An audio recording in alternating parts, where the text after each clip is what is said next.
Well, the old bandsaw's still on hold. Found this thing for $100. It's, best I could tell, I kind of Googled serial number. There's not a whole lot of info on them. It should be, though, about 10 CFM at 90 PSI.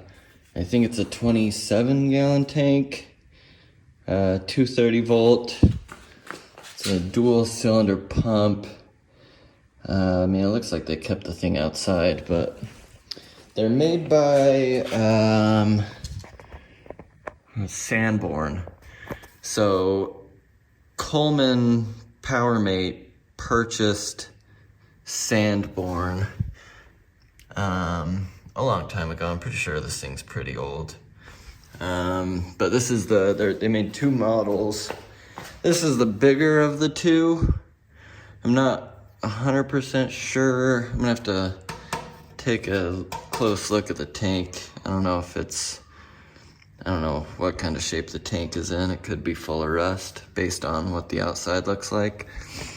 But I mean, $100, I wouldn't be able to buy a motor or a pump by itself for $100. So as long as that stuff works, I can always put it on my other tank. I pressure washed this thing because it was a little oily, and I kind of want to pull the head off just to make sure I didn't get any water in there, because I was kind of went to town on it before I realized, hey, there's a freaking air intake, obviously. So I'm gonna pop the head off real quick just so I can make sure there's no water sitting in there. All right, so we're just gonna undo these guys right here. It looks like there's just the two lines coming out. I think the regulator knob, you can't really see it, but I think the knob's broken off, obviously. Kinda don't want to tear the gasket because I kinda don't have a new one.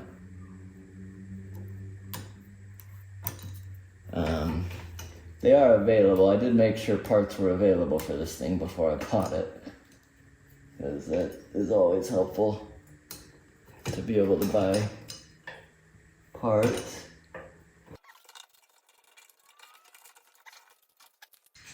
Oh, that's just a head. Okay, so this valve plate, this top fin, is a whole separate piece.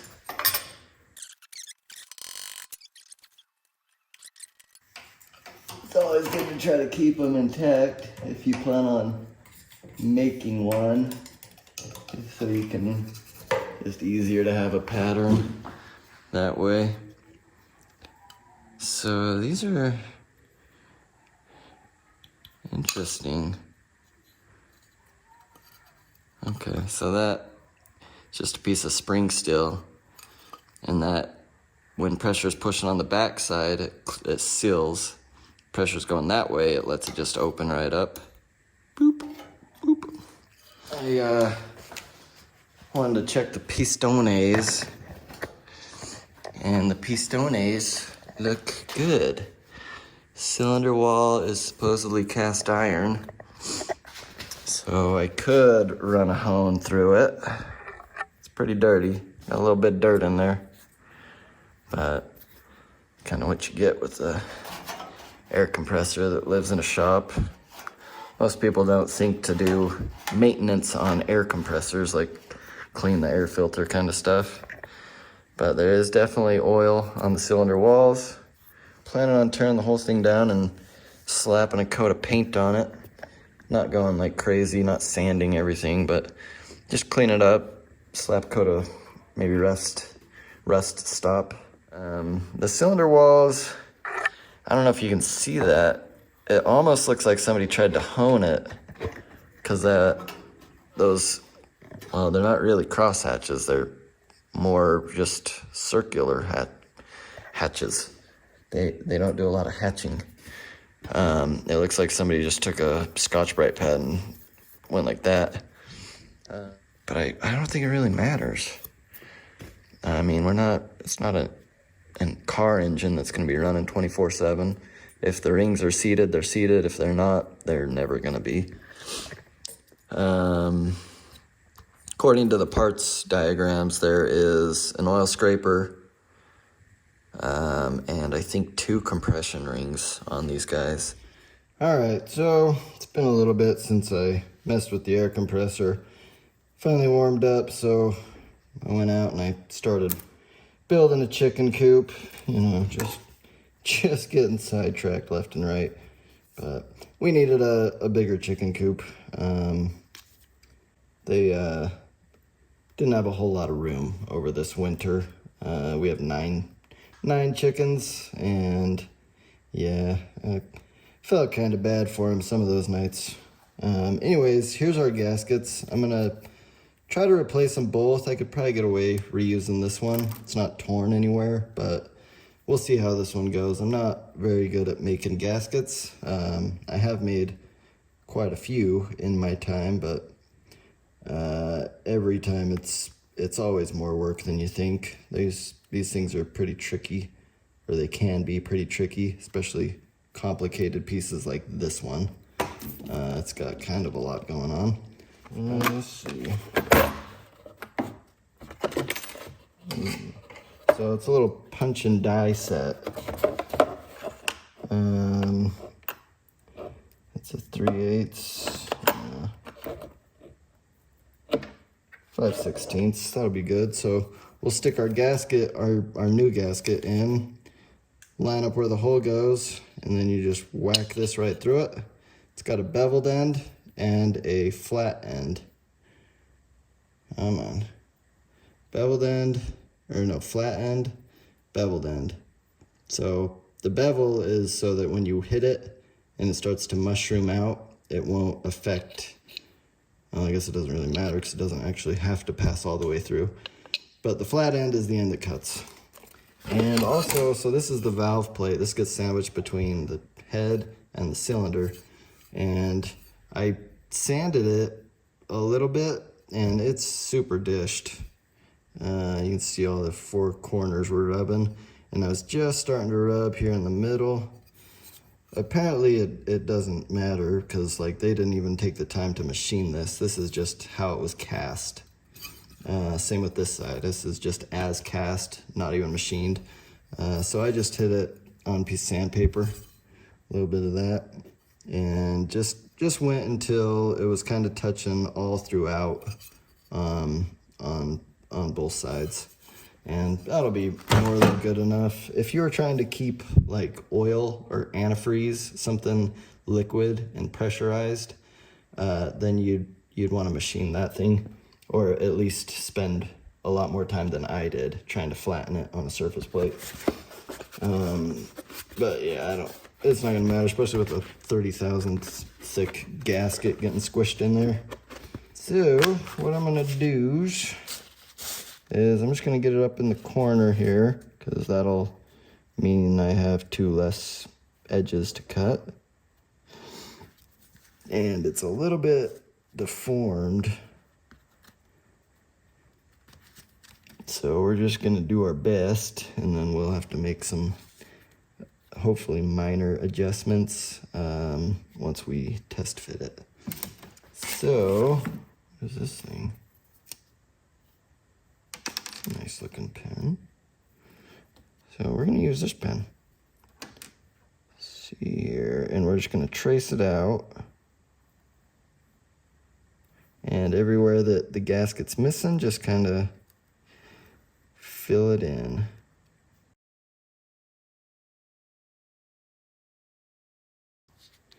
Like so. And there's our new gasket. We just gotta snip it out. Dang it. Forgot to get scissors. Son of a diddly. I guess we got razors. Razors work. Got a nice, fresh, new blade in here.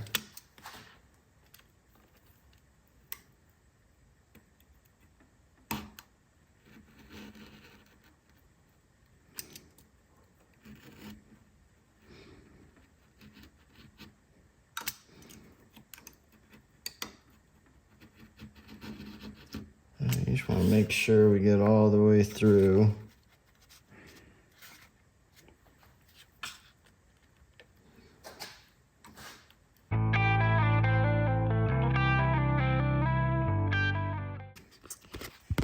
Alright, so these bigger holes are going to kind of be a pain. I've seen what some people do, they just stick it on the cylinder and tap it with a hammer. I don't want to do that, even though it says it's a cast iron cylinder. I just don't see that being a great idea. So this one, I know my lines should be smaller than this one, so I'm going to cut right. I'm going to try to stay right on the outside edge of the line, but I'm probably going to mostly aim just to go right in the line. And you just want to go kind of nice and easy.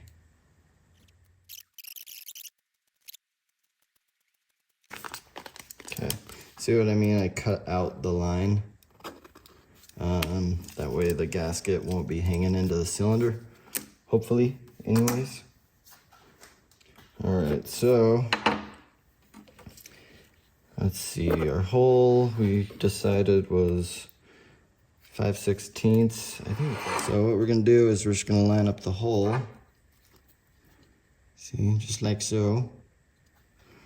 Now I've never used this, so I guess we can do a little test run.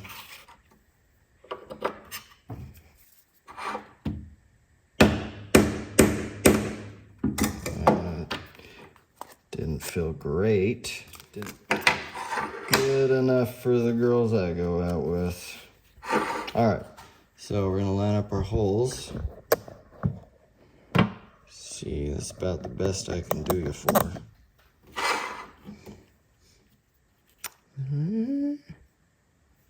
Right there.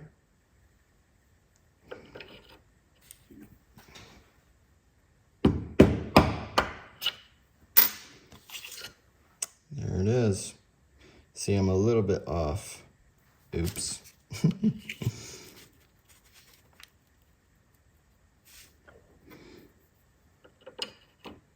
Yeah, it kind of moves as I set it down.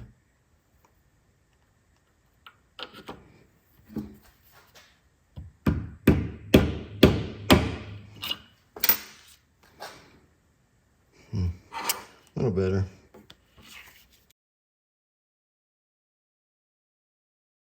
I guess I can take one of these screws out, stick it back in, and then I should, no, I won't be able to get both of them. Bummer. Alright, one sec, let me pop this screw out. Alright. So, I guess I should have made sure this one, yeah, it's tight.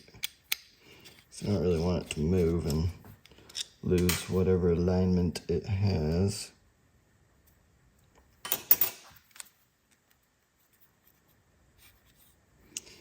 That washer does not. Oh. All good, no worries.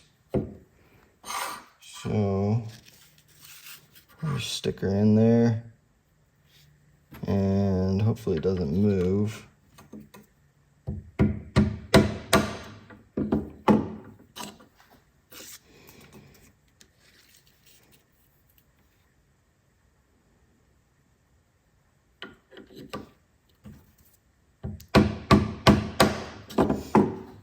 Okay, that's all, folks. Beautiful gasket.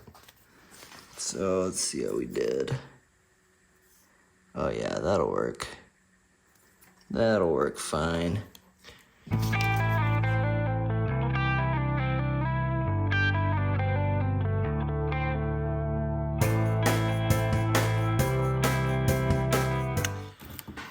Alright, well, turned out pretty well. Did a little bit different method. I hole punched all these little corners. I don't know if it made it any easier, probably not. But yeah, I think she'll work. She'll work. So, pretty dang good, I'd say. I mean, for a matchy match. Alright, started taking it all apart. This freaking pulley. I stuck my puller on there, and as I was trying to pull it off, right? I tightened it down a little bit, and I walked off to go. I was gonna try. So what I usually do is I get it tightened up, and then I tap the end of this guy with a hammer, and that usually breaks it loose. But I walked off, and then all of a sudden it just went boom, fell on the ground. But yeah, this is a tapered. In case anybody's working on one of these, this is a tapered shaft. There is a keyway cut in the shaft, but there's no key here. And tapered shafts generally don't need a key. The taper holds it pretty dang well. Alright, so it looks like the sill is a 30 by 40 by 7. And then there's also a 30 by 40 is the inside and outside diameter. And then 7 is probably the thickness. And then 2, I don't know, double lip, maybe 2 lips.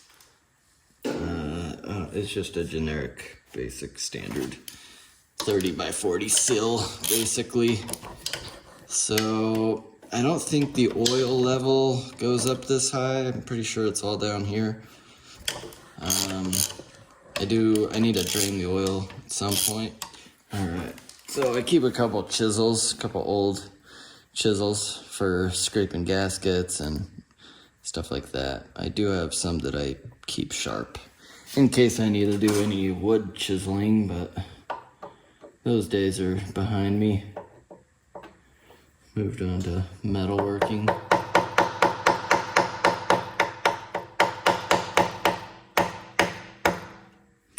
There she goes.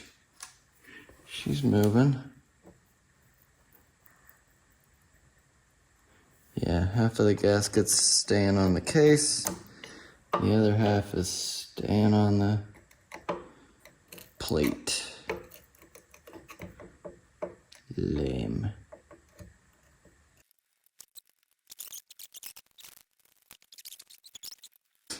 So we are gonna end up having to take the whole thing off in order to get the crank out. I was hoping I could just pop this cover off and take a gander in there and see what things look like. Basically looking for more of a reason to actually take the whole thing apart. Like if I saw something like rust in there, be like, oh yeah, now I'm justified in taking it all apart. But instead, we're just kind of winging it, taking it apart for probably no reason. It probably doesn't need to be taken apart. Most likely I could just clean off the tops of the pistons and call it a day, but you know, I'm an idiot, so here we are. I do like taking stuff apart. Oh, learning stuff.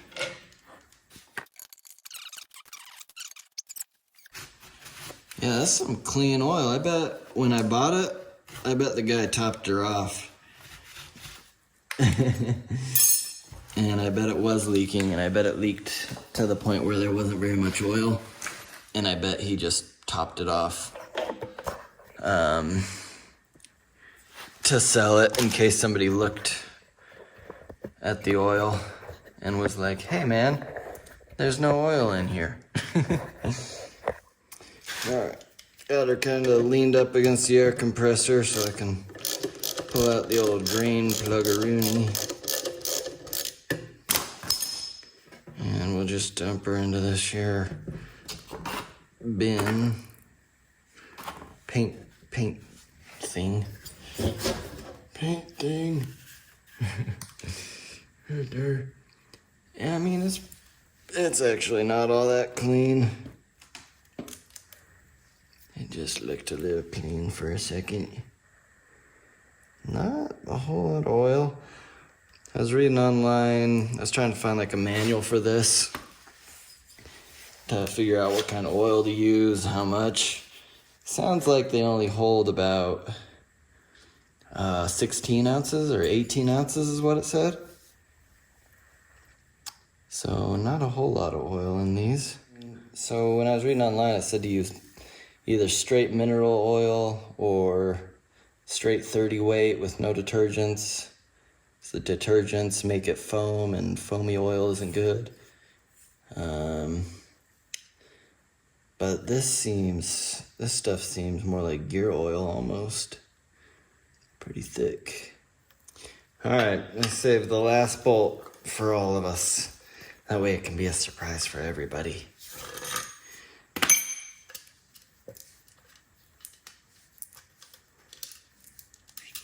Hope this isn't freaking siliconed on. That would suck. Hate silicone.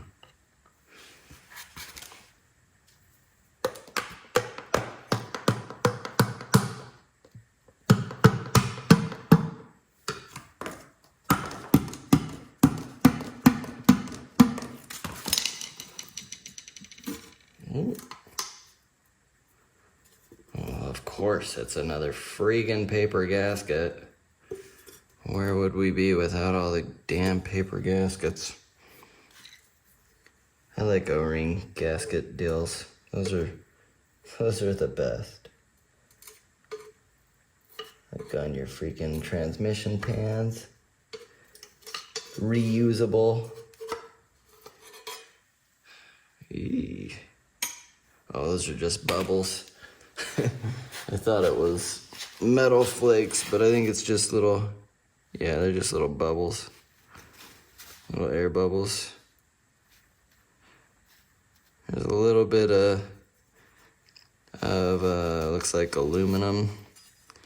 Kind of that fine metal shavings. But not too bad. Not tea-bag.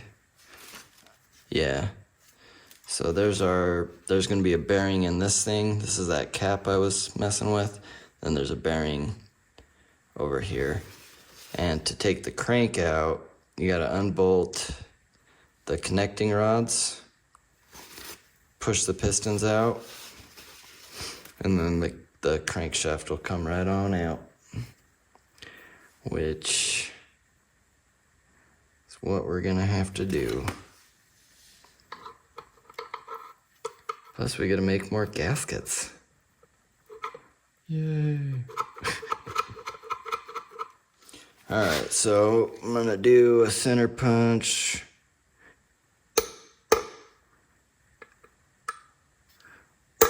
Right there.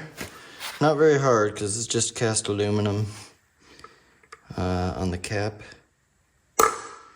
And one on the rod. So I'll know that this cap, these dots go together. This rod goes, I want to keep the pistons in the same cylinders also. So I'll just do one center punch down here. And then probably forget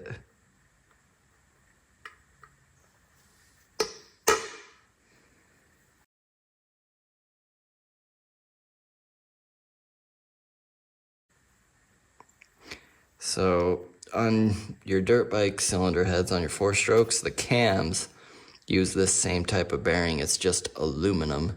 It's literally just a chunk of aluminum. The cam gets sandwiched in there, and that's all it rides on. And it's crappy design because it requires that the torque specs be absolutely freaking perfect. And if you get a lack of lubrication for half a second, everything is freaking toast.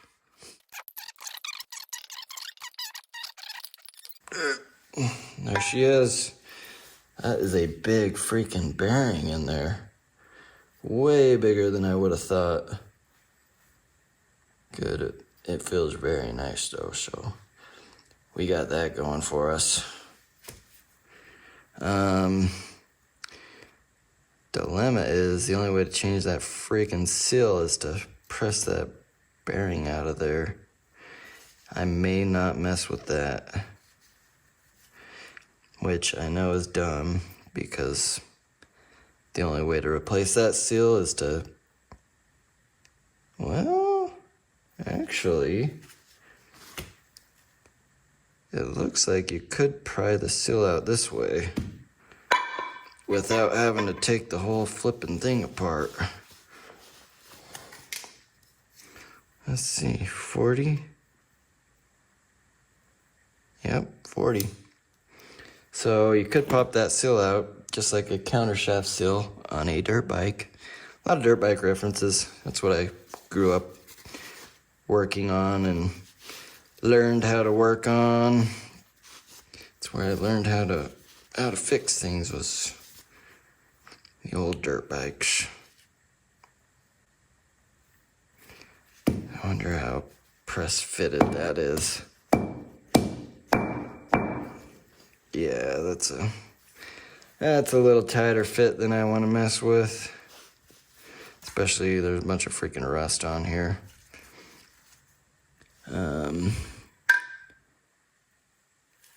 Alright, so we're gonna have to clean this thing out really well. We're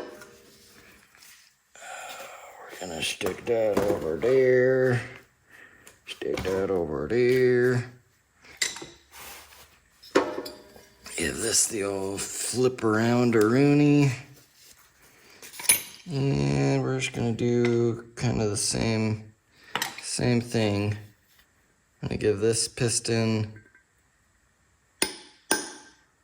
one center punch mark,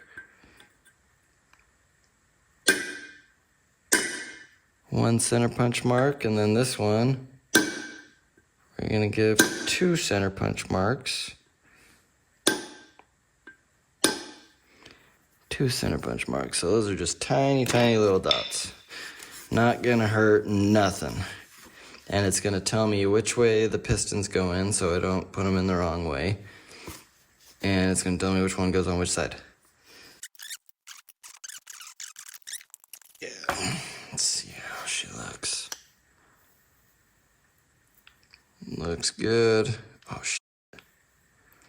Should have paid attention to which way the rings were.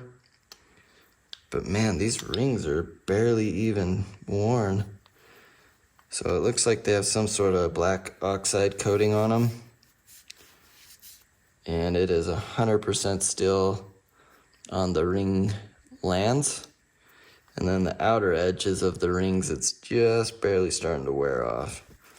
So the reason you would want to make sure everything goes back exactly the same is in case there's any deviation in the roundness of the cylinder bore, these rings will be worn in to that. But really, being these aren't really worn very much at all, the main thing is make sure the rings are all facing the right direction, the same direction that you took them out, because that is important. Most rings have an up and a down. But you just want to kind of make sure that the openings aren't all lined up. You don't want them to be lined up. So have one sticking out over that way, one sticking out that way, one sticking out that way. Here's our oil scraper rings. This is what lubricates the cylinder. So there's holes all the way through the piston, and oil gets splashed up, comes out these holes, and oil also splashes up on the cylinder walls. Cars actually have an oil injector that squirts oil on the cylinder walls. And this ring here scrapes the oil back off of the cylinder so that it doesn't leak up past in a car engine and burn. So if you got burning oil, it's because these rings are all worn out. Luckily, these caps can only go on one way. See, it's got a kind of a protruding and a intruding. Same with the cap. Well, I'm probably gonna leave this here for another 3-4 years, and we'll get back to her once the oil's all dried up and gaskets dry out enough to where they just fall off. No, my wife's out of town till, I don't know, a couple days, so I got a couple days to spend out here before she gets back and makes me work on the friggin' chicken coop. Oh, weird. Weird. Very weird. These pistons are different. Or what would, if they're the same pistons, what would cause one side to have that weird design in it and the other side not? Are they two different pistones? So the machining on the tops looks about the same. Any markings anywhere? Oh yeah, there's a mark. GIO. And then there's a date stamp. This one says 96. And this one, 96. God, it looks like all the same marks. That's weird. It almost looks like, it is worn that way. I don't know how it could wear that way. What causes those lines? I can't really feel them. Like I can feel like the machining, the normal machining marks. That's weird. I've never seen a piston that, oh, it could be that the tool was dull, and when they did the finish pass, it didn't cut it perfectly smooth, so you had highs and lows. 'Cause sometimes when you try to machine like a really light pass, it'll dig in and it'll cut fine, and then it'll kind of pop out and just rub instead of cut. That's almost what it looks like. Yeah, that is weird. I've never seen that before. So like this piston, you can see all the machine marks. Well, I don't know. Yeah, you can. So those are, to me, normal piston machining marks. That is not normal. But ultimately, the piston itself, as long as it's not like loose or tight in the cylinder, it really, all it's really doing is guiding the rings. The piston itself doesn't really do much other than hold the rings. It's not, that's why you see on those like high performance engines, the actual piston itself is cut away all the way around here. Like none of this is even there. They lighten them up as much as they can, and they leave the skirt right there, and they cut all that out. See how tight of a fit that is.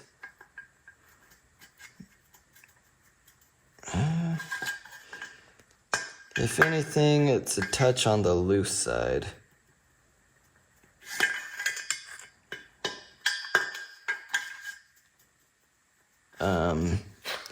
Assuming they use the same principles as a car engine or a motorcycle engine.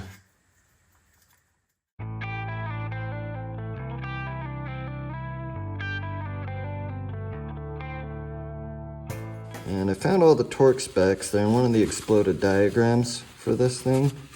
It's got the torque specs listed and the tightening sequences. So at least we don't have to guess on that.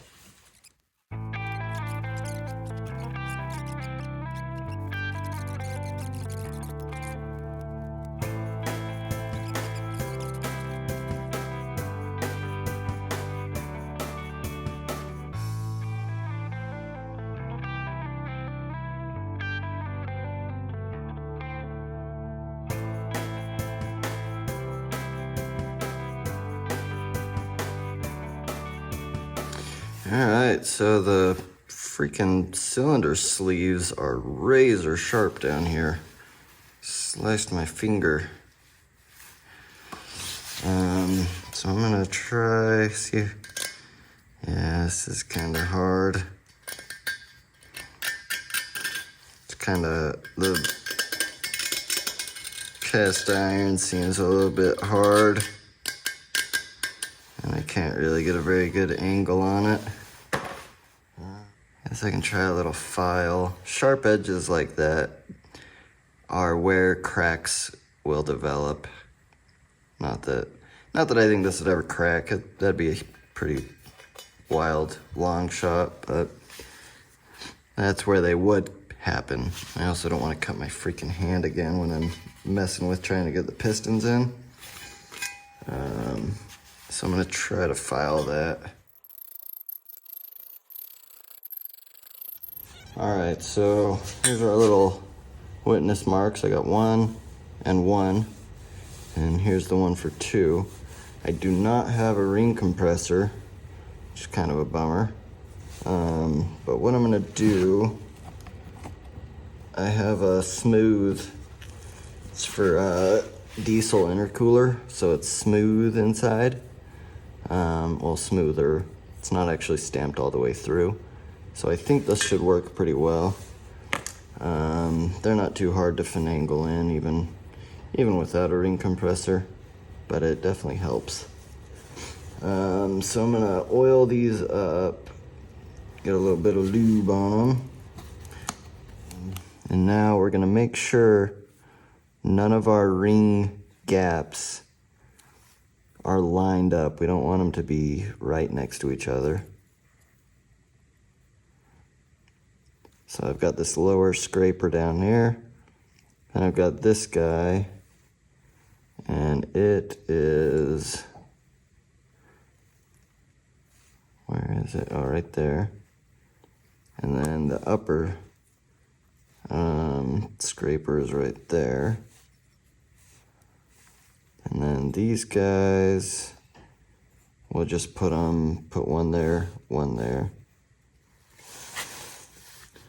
Let's see how hard it would be to just work it in. I usually, most of my engine rebuilding is on two-stroke, like dirt bikes, where there's just 2 rings, or sometimes even just 1 ring. And you just finagle those guys right on in there. This is kind of nice because this is chamfered, so it should help guide it in. Looks like it wants to go, but this freaking razor sucks. Hold on. All right.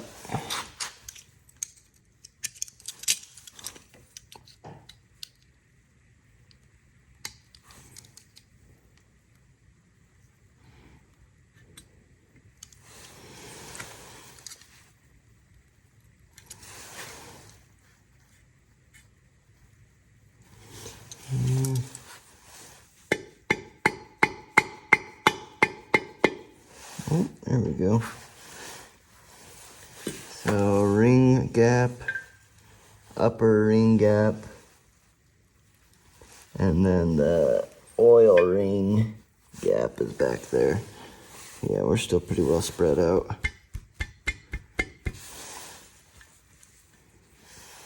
Yeah, dropped right in. Barely even had to push on her.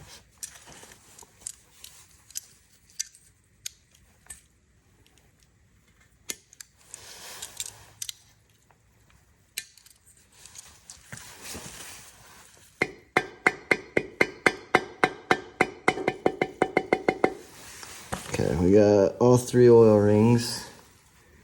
Now we're gonna get the compression rings. Those are gonna be, easier in the sense that I can actually get my fingers on them because they're thick enough.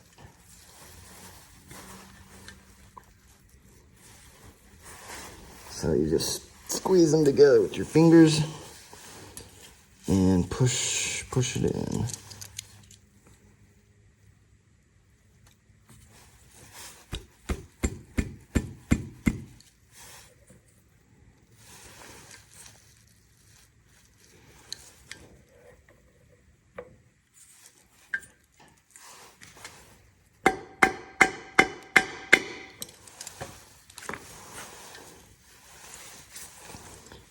almost in.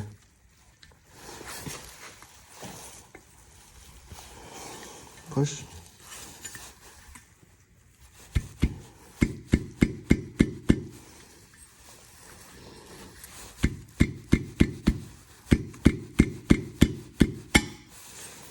There you go. One pistone. And then put a little bit of oil and let it kind of seep down.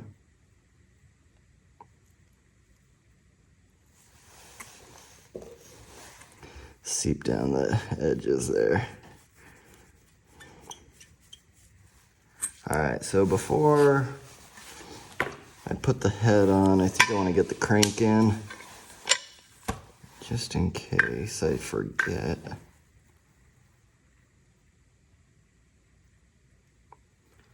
Put some oil down on there. Just let it flow down the back of the pistons and the wrist pins.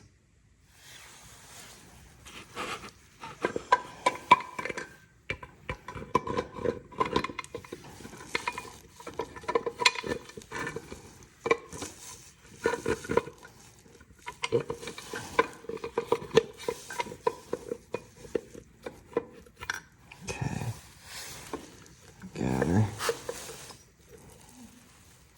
Some more oil, just to kind of wash everything down.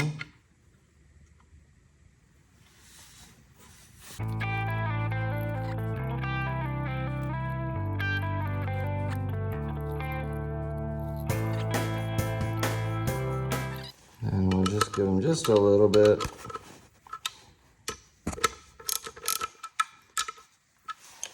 And then I'll do 2 of these guys.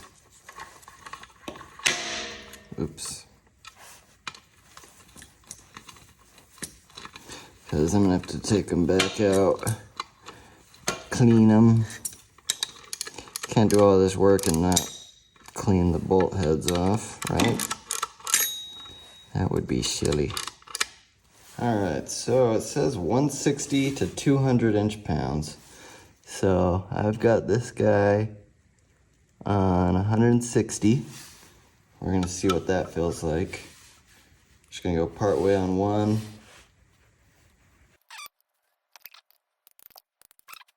Let's do maybe 175.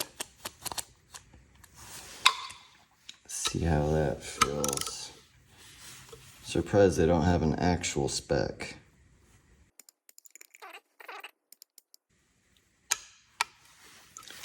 Let's see, 180. I'm gonna do 180. We'll just do it right in the middle.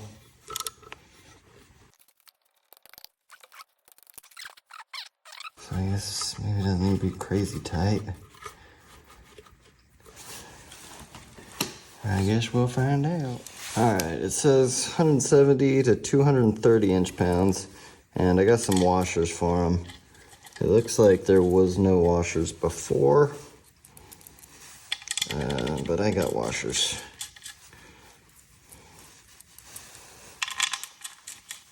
And I got them cleaned up, just a little bit of surface rust on them.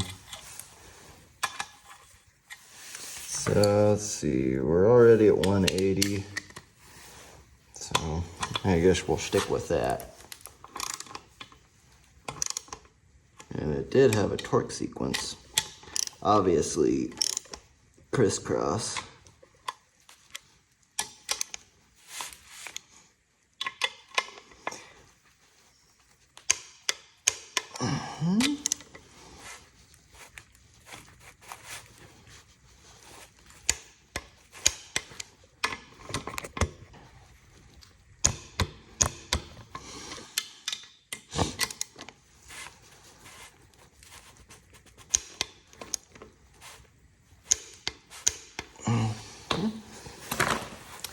That should do her.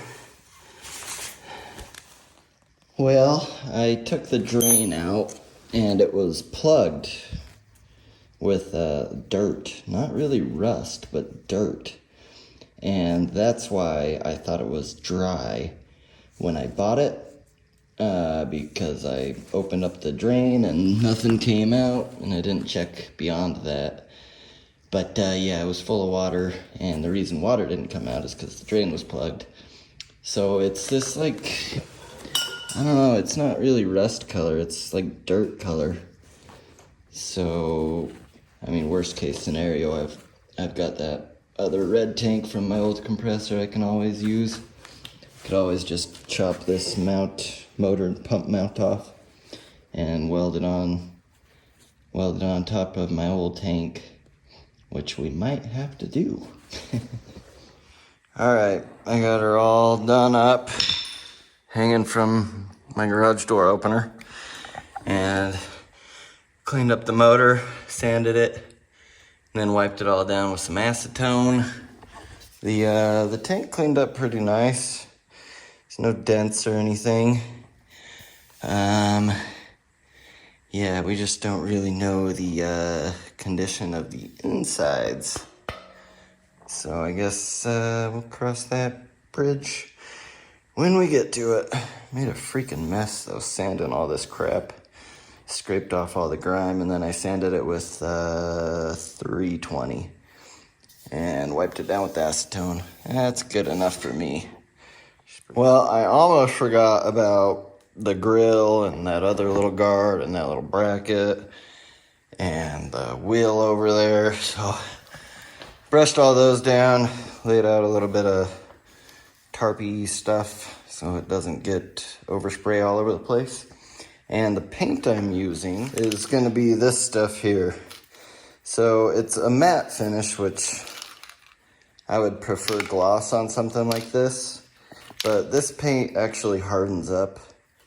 All the other rattle cans I've ever used, it just doesn't ever harden up. It stays soft and sticky almost, like forever. So this stuff, well, plus I have a little bit of rust, so this will convert it. I believe that's what it does. It'll work fine for an old air compressor. Alright, so I ran out of the rust stop paint, but I did have some high heat paint. So I only got one good coat on the tank. It's still drying, so it goes from this matte finish up here that looks pretty good. Well, it starts out as this it looks like crap until it dries. So it starts out really shiny, like that. And then it dries into this nice, more even matte finish. You can still see some of the paint chips underneath. It would be better if I was able to get a good second coat on it, like some of this crap. It just kind of stands out now that it's all uniform. But that's the bottom of the tank. And I used the high heat on the motor and the grill just to get a coat of paint. I'm gonna get some more of the rust stop paint, I think. But I don't know, this stuff, I've had pretty good luck with it also. It's the same thing. That's shiny right there because it's still drying. But then it turns into this, like super matte, almost gray color. But this stuff hardens up too. Anyways, I gotta go in and do some book reports. Or I mean, help my kids do some book reports, which usually means me doing book reports. But that's the way she goes, right? All right, see ya. Well, it turns out that the 2 cans of this stuff that I had, one was flat black and one was satin black. So that is why down here it is shiny. Up here it is matte. I just thought it hadn't dried yet. I didn't even know they made this in satin, but I went and bought some more, and apparently they make it in gloss, satin, matte, and like 50 different colors. I thought it only came in black and matte, or flat, whatever they call it. So yeah, I'm gonna repaint everything in satin. That way it's got a little more sheen to it. I'm just gonna hit it with the Scotch Brite pad over there. And I'll spray everything a uniform color. This high heat stuff does look really cool. It's but it scratches very easily. Yeah, it's not gonna work for me, but it does look nice. All right, I got everything recoated.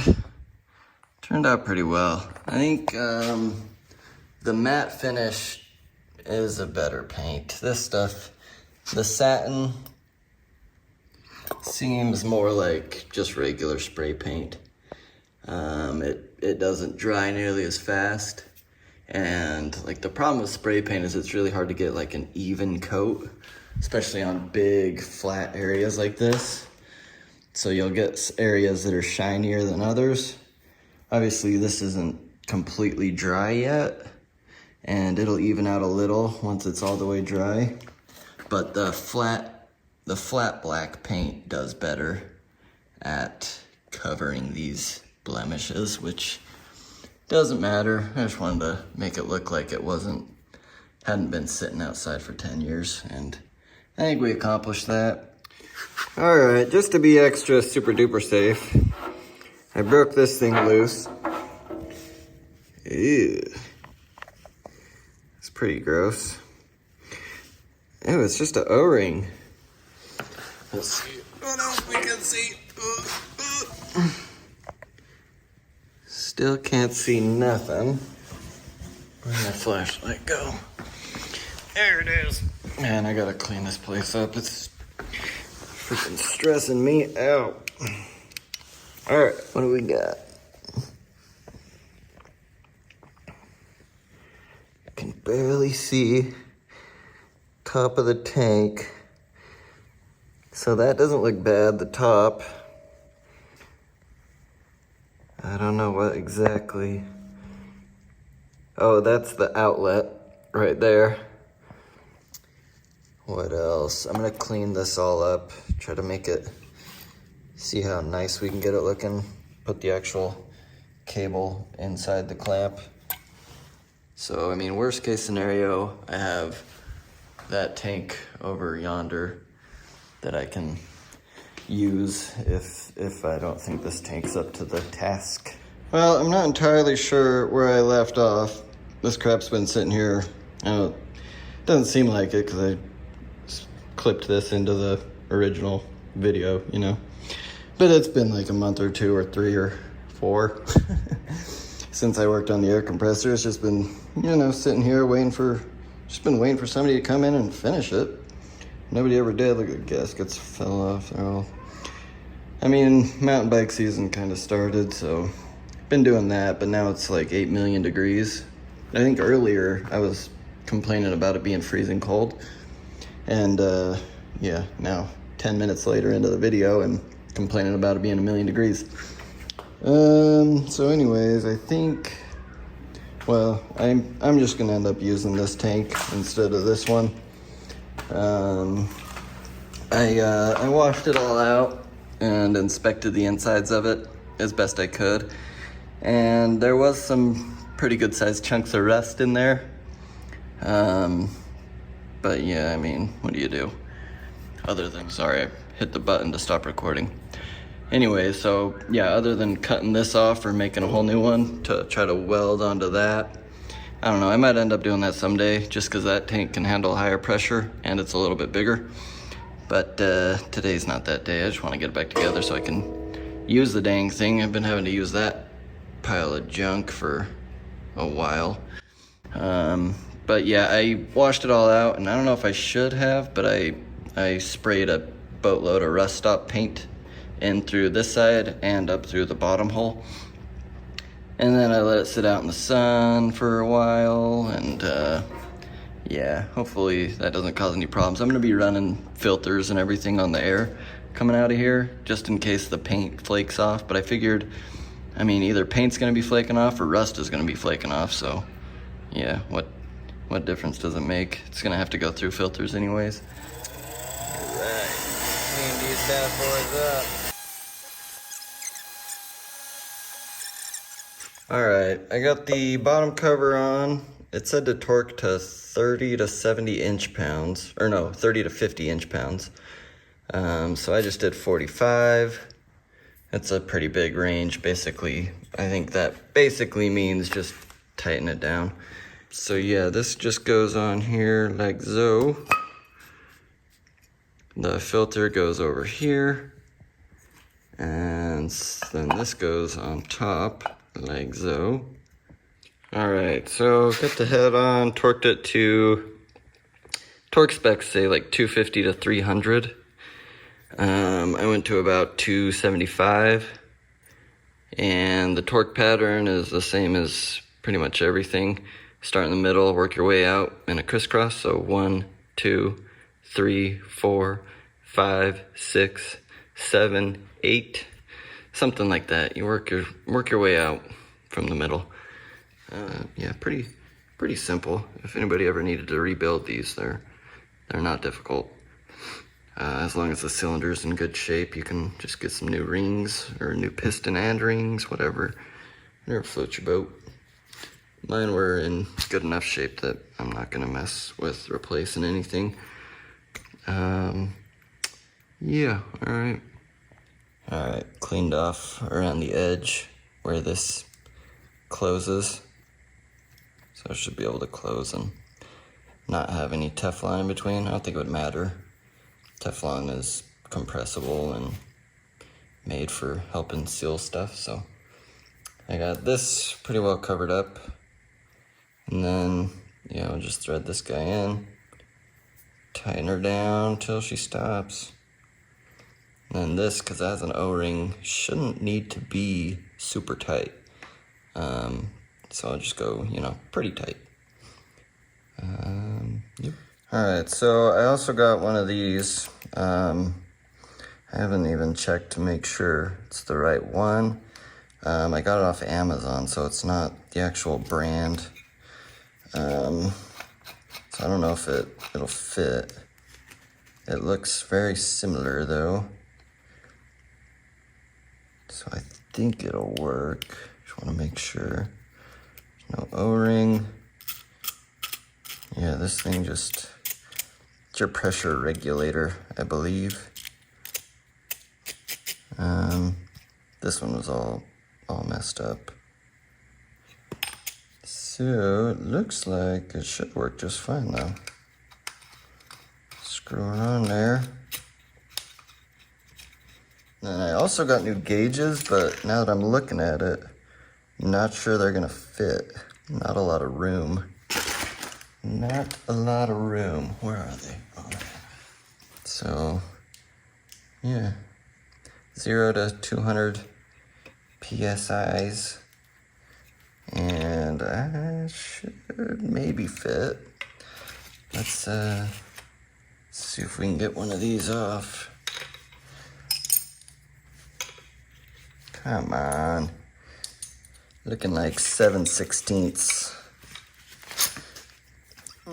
Yeah, come on. Yeah, this gauge is all messed up. It's all bent.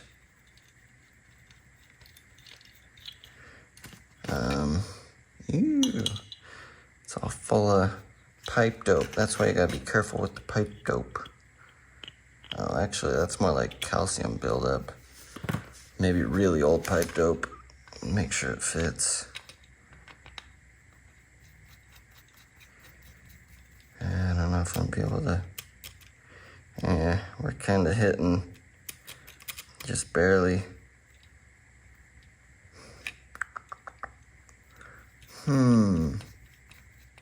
Alright, let me clean this hole out, and I'm just gonna throw this in. It should be fine. It's just barely hitting. Alright, got the Teflon on. Made sure to keep the tip clean. Cleaned out the hole in there best I could. And so I did the same thing, a little bit of pipe dope, and then a few wraps with the Teflon. Probably should have gone a little lighter with the Teflon just so I could screw it in further, because that'll get it further away from the knob. But yeah, it'll be fine. Now you want to be careful, you don't want to really wrench on it with the body because it'll mess up the gauge inside, so make sure that you use the actual wrench. Yeah, It's already tightening up on me, so now I'm just gonna try to get this level.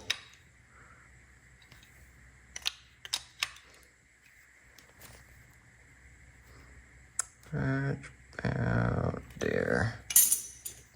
So yeah, I can still turn the knob just fine. It just barely touches. Shouldn't be a problem, hopefully. Beautiful.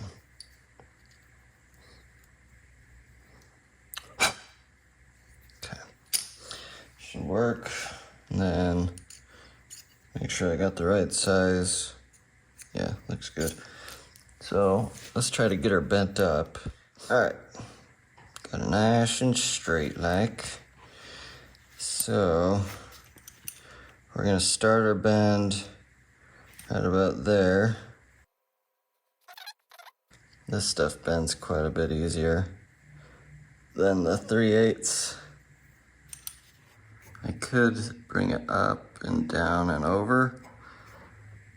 Wouldn't be a bad idea, because you don't want, the more length you can get, the longer it will hold up to the vibrations and work hardening. So I may try to send it up, down, and in.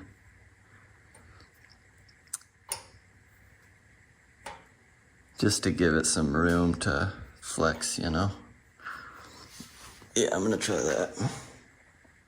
All right, that's about perfect. Comes right out of this perfectly straight, comes up and in. So there's the bends. Kinda got a little bit funky with it, but I can get it in and out fairly easily. It has to kind of be compressed to get it out.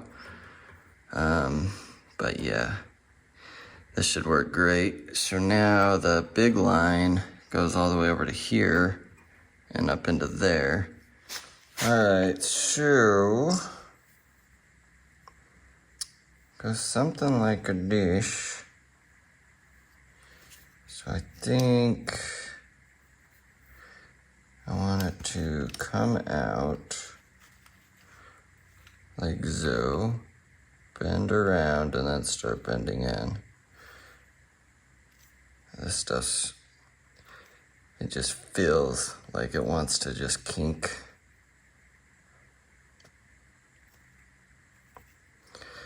So we're gonna be very careful.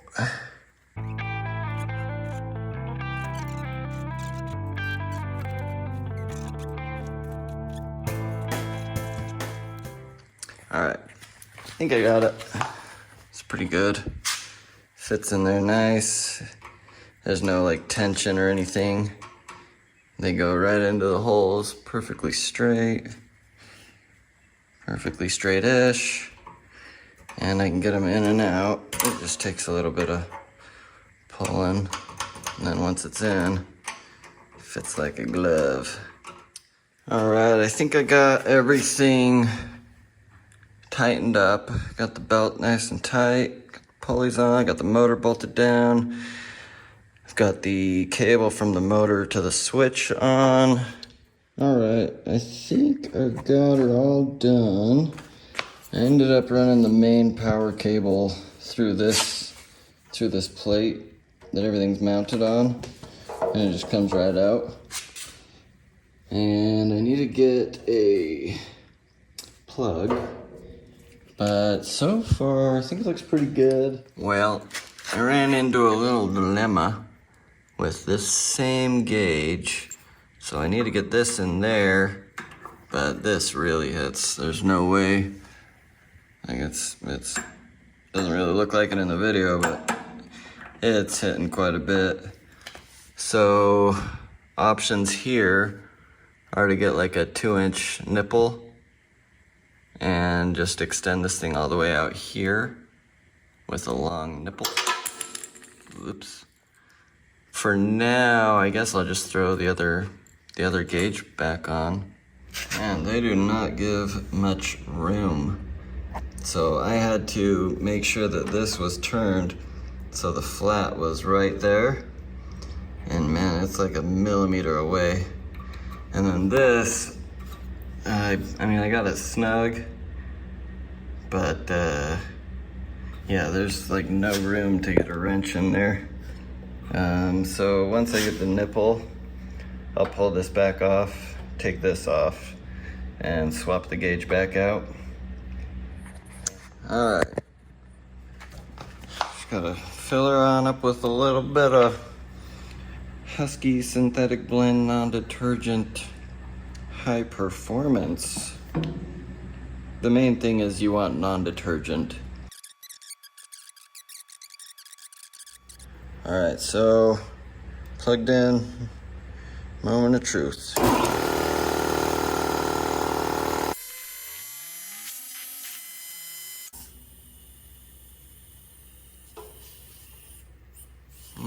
My drain cock's leaking. Why are you leaking? That sucks. My brand new drain cock.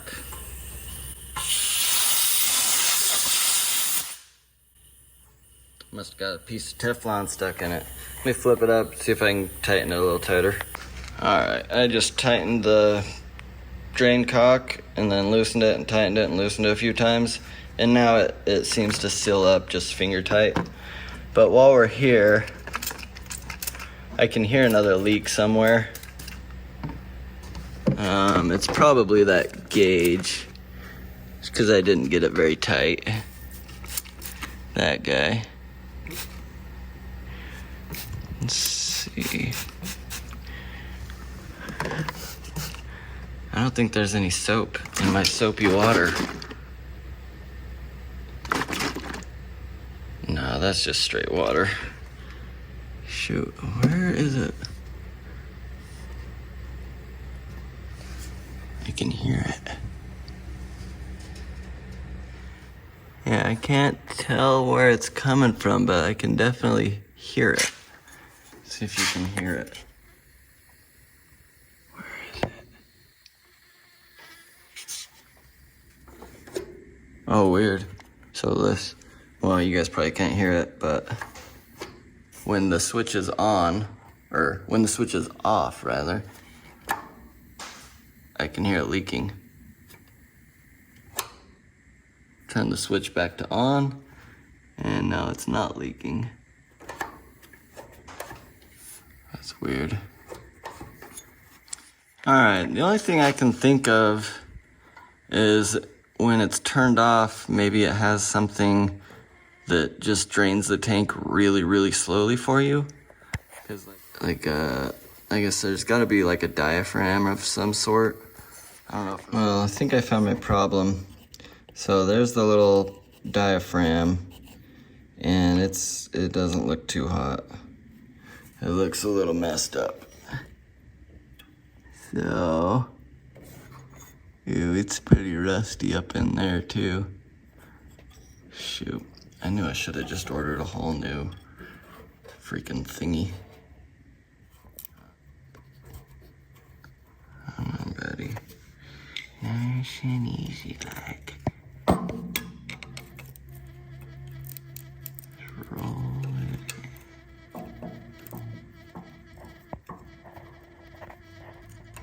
There we go.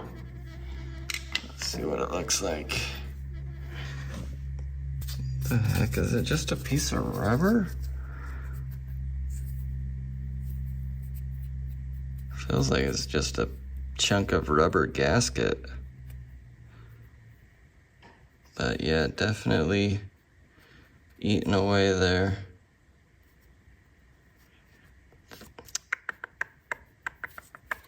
Shoot.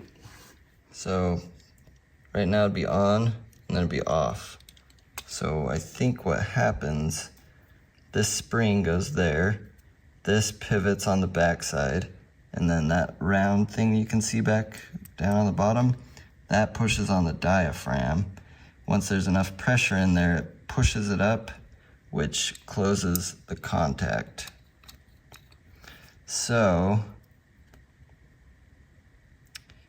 not really any way to adjust that other than to make the spring stiffer, which we don't want to do that. I have no idea what all this does. There is an adjuster, two adjuster knobs. that are hot glued over so you don't mess with them.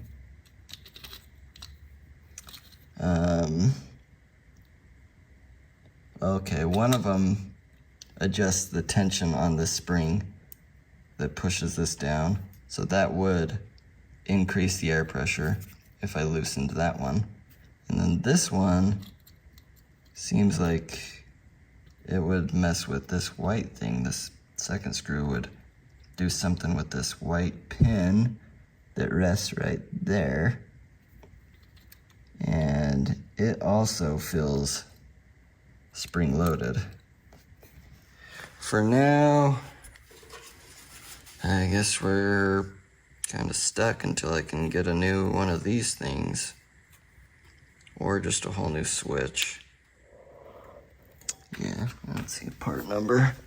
So there's some Chinese ones that look identical to this, and then there's an Ingersoll Rand, which looks very similar, has the same 1/4-inch inlet. It attaches to the bottom, but it's different looking, so it doesn't have like this stuff exposed anyways. It might be on the inside. And it has a 135 PSI shutoff and 100 PSI kickback on pressure, and it's $100, but I mean, that might be the way to go. I wonder if, so it has 2 adjustments, and I wonder if one of them is for the shutoff and one of them is for the kickback on pressure. But that doesn't explain what the heck this thing is. Like, what does that do? Alright, so I'm still not entirely sure what that little pin does, because right now it's off, right? I've got pressure pushing on this from that diaphragm, pushes this in, and shuts it off. When the pressure goes down, it allows this to loosen back up, and now it's on and running until pressure builds up and kicks it back off. Alright, still working on well, actually no, I ordered a pressure switch. It's one of the Chinese ones, but it's identical to the one I have.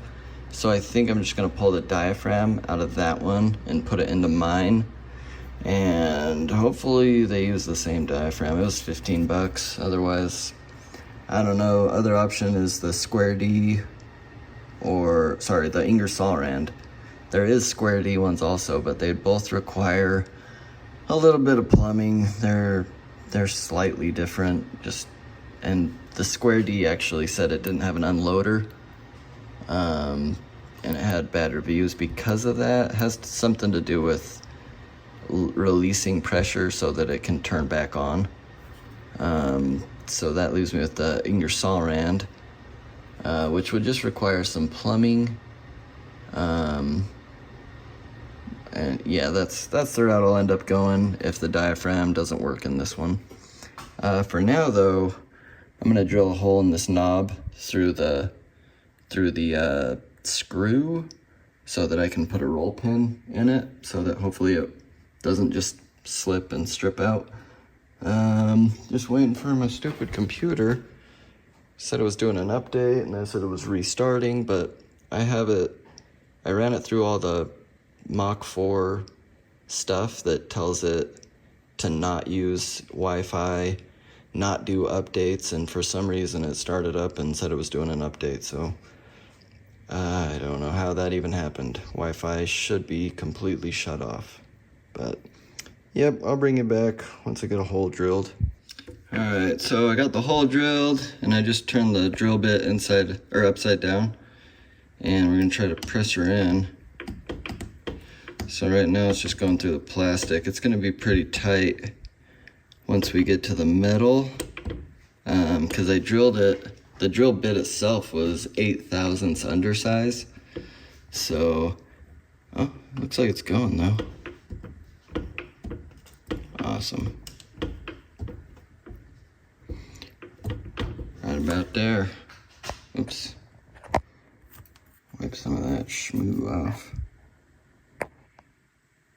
Yep, there it is. So shouldn't be able to spin it all now. Should be good to go. And yeah, that's about all I can do until the new switch gets here. But yep, that should work just great. Neat. All right, so a couple things. I had to press this pin back out and drill a new hole because it has to be, this has to be installed before you put the knob on. It has to. So I took it all apart, I had to drill a new hole a little bit further down, and threw it back together. But that is all good now. So here is the Chinese switch. Just showed up. It was like 15, 16 bucks or something like that. I mean, it's like the exact same kind of dimensions and everything. Yeah, it's pretty much identical. So I kind of think, I'm not sure, but I kind of think that this might be that blow-off valve. I don't remember what it was called. Unload valve, something like that. So it might be like a Schrader valve kind of deal. So when, I mean, I don't know why you would need that, but I guess we could probably look inside of here. It doesn't really look like any sort of Schrader valve I've ever seen. Let's see if it goes to go all the way down there. And then this, you have to kind of lift it up like that so that you can get these in. It's got a little kind of a slot right there. It's a little bit tricky. Yeah, right there. So now, as you can see, on, off. So this goes up when it's off. So same with this thing. This little guy goes up, and it like barely touches that thing. So I don't know. I'm guessing it's spring loaded in the down direction. So that would mean when there's air pressure here, I think it pushes that down. And then maybe when it kicks off, it pushes it back up and releases air pressure. But anyways, let's do this over. So yeah, it is pretty much identical. I do have this spring that I just threw across the room, right there. Same adjustment screws. This one said cut off at 125 and cut on at 95. I don't want to take this apart and find out the gasket is different or, something stupid like that. But it does look pretty much the same.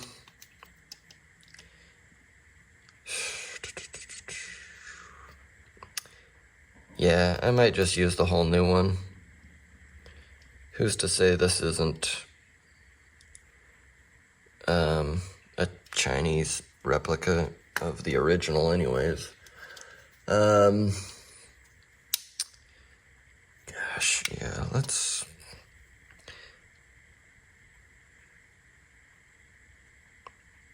Yeah, the only difference is this looks like it's zinc plated or nickel plated or chromed or something.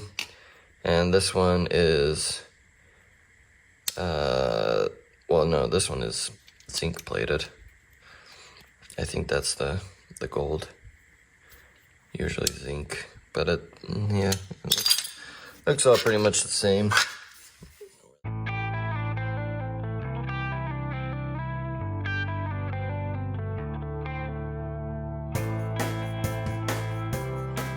Okay, so I could pull these blades off and put them on this one, but I'm not a big fan of this kind of connection. I mean, this has drawn quite a bit of amps through it, and spade connectors are not really known for their great conductivity.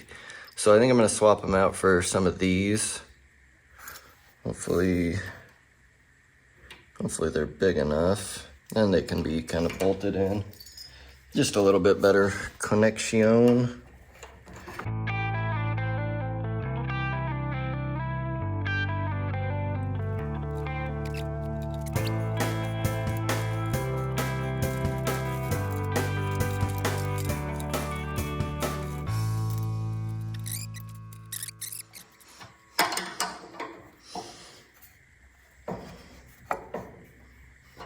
Nice and tight.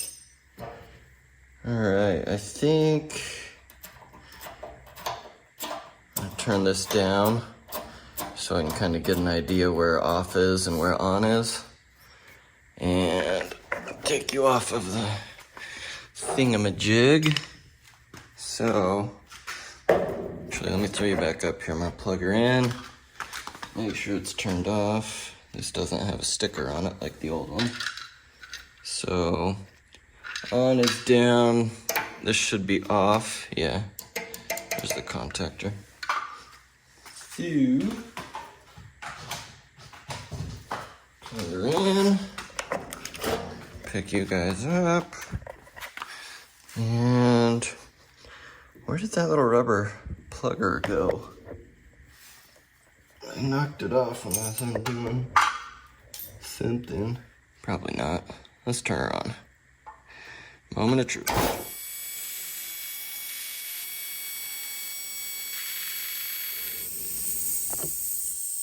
Yeah, this bleeds the pressure out.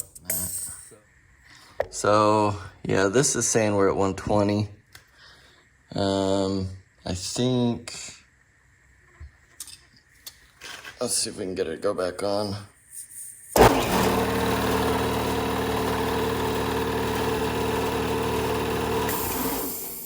There it goes. So we're 120, like 122.5 on this gauge. This one down here is reading about 122 also. So that's pretty dang good. We just need to see where the cut on is. So I'm gonna open this.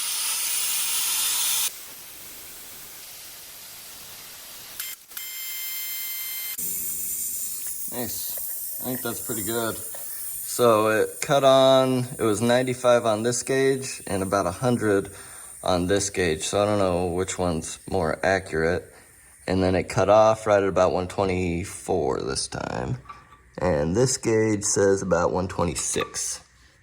So the two gauges are not exactly perfect, but close enough for me. I don't hear any leaks this time around. Yeah, sounds pretty good. So I think we're good. I think finally finished this thing. I wonder if we'll time it. So my camera is at 20 seconds.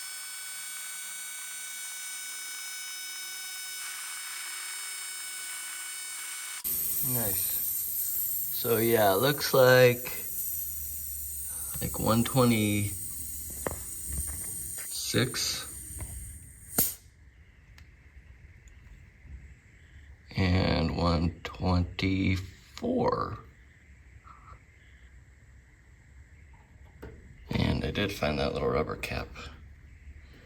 Just pops in and out. Oh, it says to compensation or anti-condensate plug. Cut off after installation. Oh, it wants me to cut off that little nipple, it looks like. It doesn't want the whole plug cut off, does it? Do I get some cutters? Get those.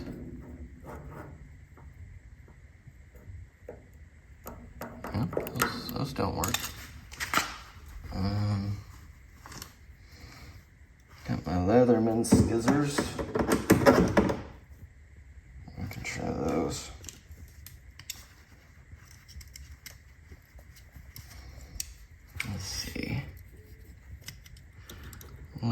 never disappoints.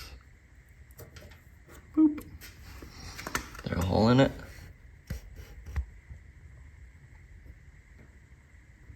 Does not really, oh yeah, there's a hole. For some reason there's like water coming out of it, but definitely a hole. I think I'm happy. I don't know, if it ends up being a problem having the cutoff around 95, I might try adjusting it and turning the cutoff up, or sorry, the cut on, up to like 100 or 105. That way it'll turn on at 100 or 105 instead of 95. I think that might be a little bit better, but maybe not. Maybe it just doesn't even matter. So, yeah, that's pretty much it for the air compressor. Just thanks for watching. Sorry for the crappy camera work. I'm definitely no videographer, but yeah, I think I'm happy with the way it turned out. I am going to put the good old 5 HP sticker on. I think I'm just gonna spray some spray adhesive on the back of it and slap her back on there. It's still a little bit sticky, but the edges are no bueno. So if I can get it to stick, I'm gonna stick it. All right, thanks for watching. Peace.